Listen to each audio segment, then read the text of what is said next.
Hola, ¿qué tal? Bienvenidos. Esto es Semana. Nos conectamos con ustedes una vez más en esta ocasión para, hablar de lo que ha sido la pandemia del coronavirus. Ustedes saben que se acabó la emergencia sanitaria, se han tomado una serie de medidas, pero nuevamente se ha recomendado usar el tapabocas en sitios cerrados por distintas razones, pero por eso tenemos a un experto hoy para que nos cuente realmente cuál es la situación en la que estamos. Estamos hablando del doctor Carlos Álvarez, quien ustedes lo conocen, no necesita presentación. Doctor Álvarez, bienvenido a Semana, ¿cómo está?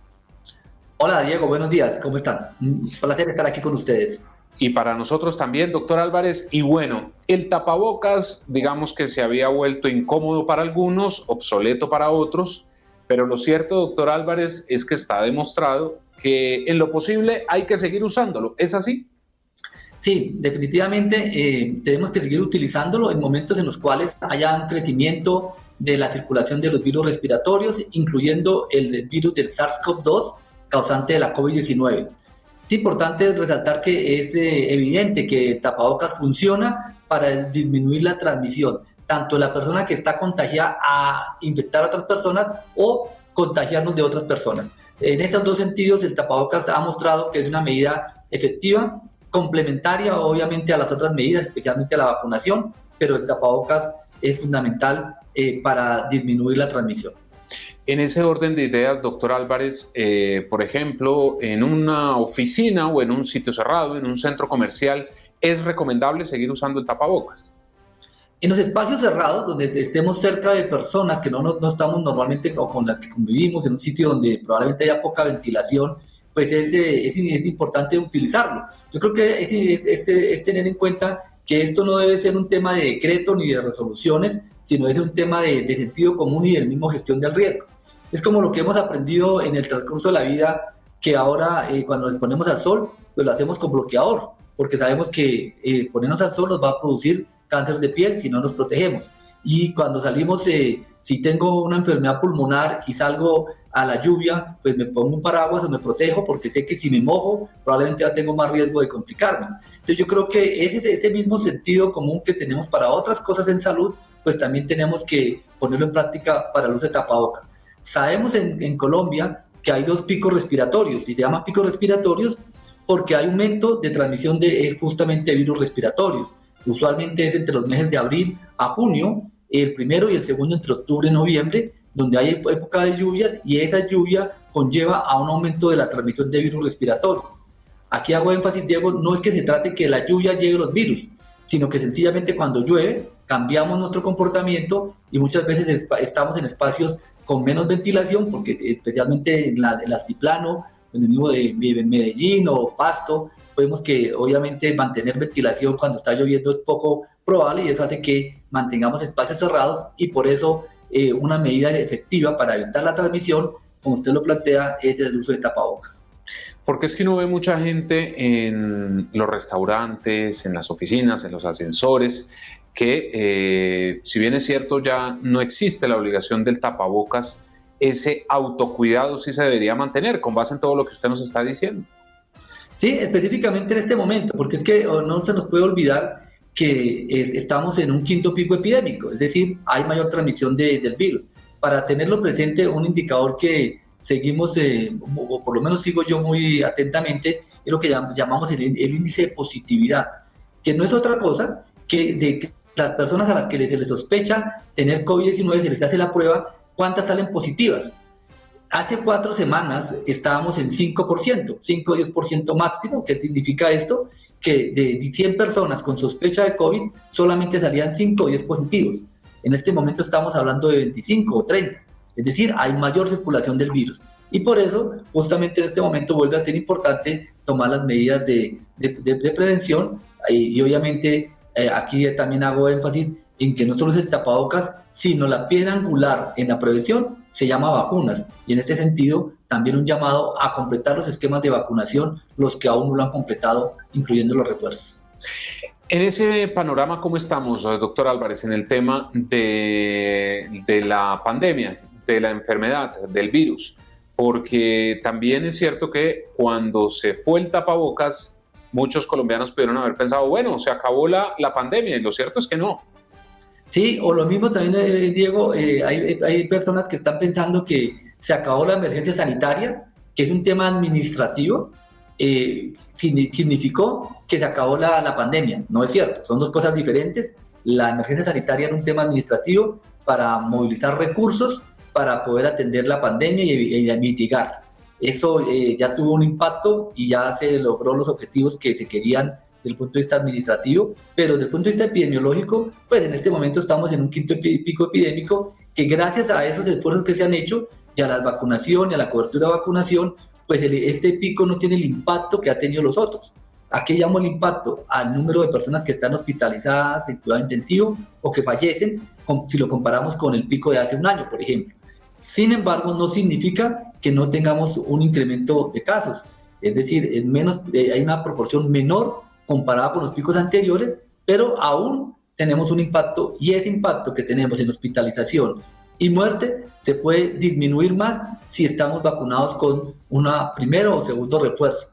Eso es supremamente importante, porque así como nosotros hemos ido aprendiendo, el virus, entre comillas, también ha ido aprendiendo y el virus ha ido mutando. Biológicamente, los virus, para poder mantenerse, logran mutar y también evadir las trampas que ponemos, entre comillas, nosotros, como son las defensas, los anticuerpos generados contra el virus. El virus también muta para lograr evadir. Y en este momento, desafortunadamente, sabemos que 2 vacunas no son suficientes para lograr protegernos contra la variante Omicron y por eso nos toca colocar más dosis específicamente para las personas que tienen más de 50 años y otras condiciones clínicas de riesgo que ya conocemos, pues justamente es necesario esas 2 dosis de refuerzo que se han venido recomendando desde el Plan Nacional de Vacunación.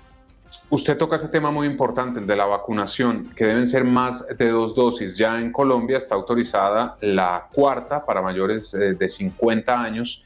¿Hay posibilidades, doctor Álvarez, de que la vacuna contra el coronavirus se convierta en un esquema, no sé, anual, por ejemplo? Sí, es posible que se empiece a convertir un esquema dentro de un plan ampliado de inmunizaciones, lo que llamamos técnicamente el PAI en Colombia. Lo que no sabemos en este momento es con qué frecuencia tiene que vacunarse, porque es algo que hemos venido aprendiendo en los últimos 2 o 3 años. También, como les decía, el virus ha ido mutando y eso hace que la velocidad que aparecen esas mutaciones podría hacer que se requiera con una frecuencia determinada de cada 6 meses o cada año.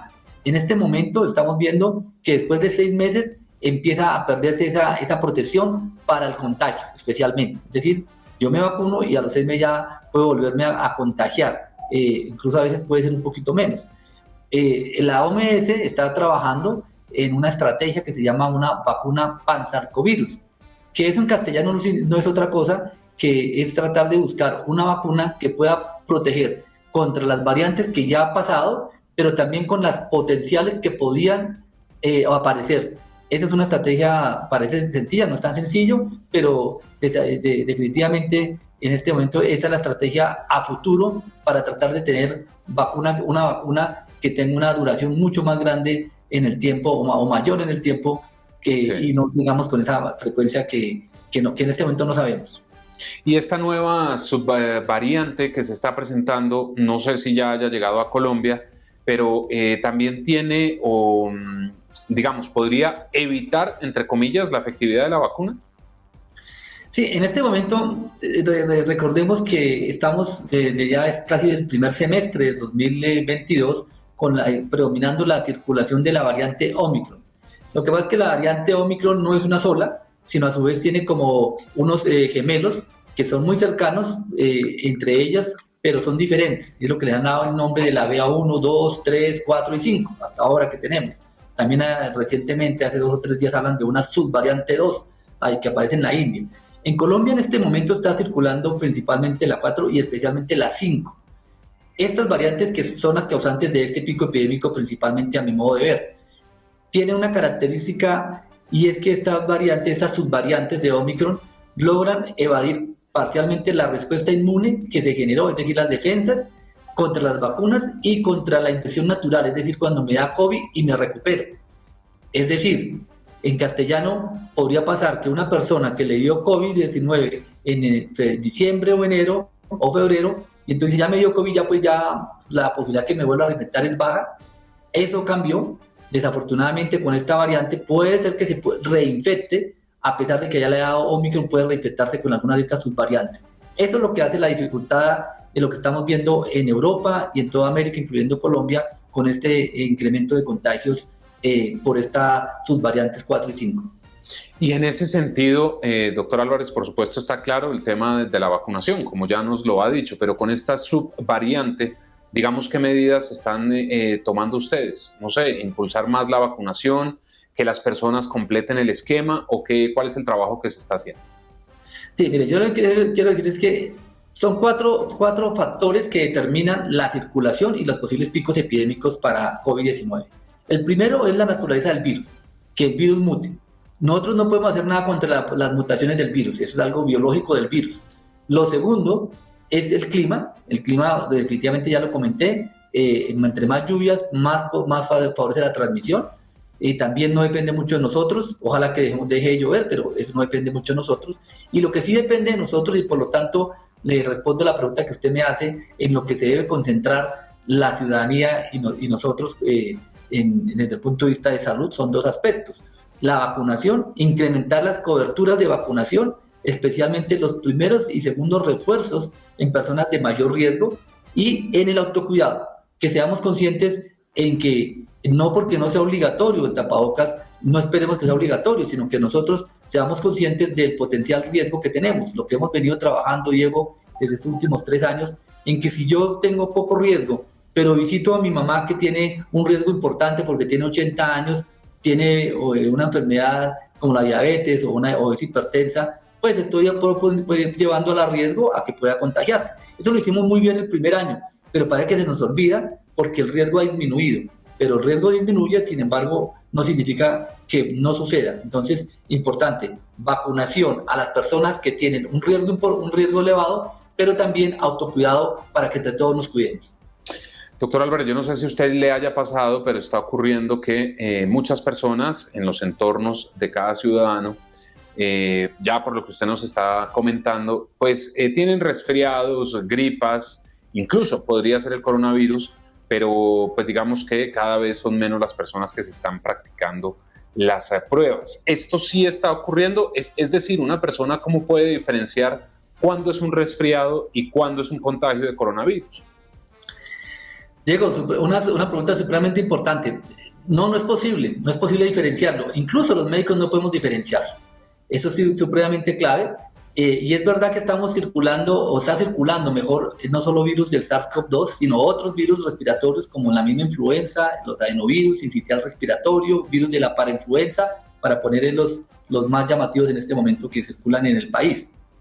Y puede ocurrir que tenga una infección por sincitial respiratorio o por influenza con síntomas muy parecidos. Entonces no es posible diferenciar. Sin embargo, yo le hago una connotación importante. Cuando yo uso tapabocas o me aíslo, también estoy evitando que la gente que está alrededor mío se infecte con esos otros virus, que especialmente el virus sincitial respiratorio es clave y serio en los niños, es parte de lo que más causa hospitalizaciones en la población infantil. Y el virus de influenza también es un virus que genera complicaciones en los adultos mayores. Entonces yo creo que es importante que lo tengamos en cuenta, y también la posibilidad de que nos podemos hacer la prueba para identificar si son otros virus o si tengo COVID-19. En ese sentido, pues un llamado también a que las personas se hagan la prueba, porque las pruebas se pueden hacer, siguen los lineamientos desde enero, y cualquier persona pues también puede solicitársela a su médico para poder hacer esa identificación y poder tomar las medidas de precaución.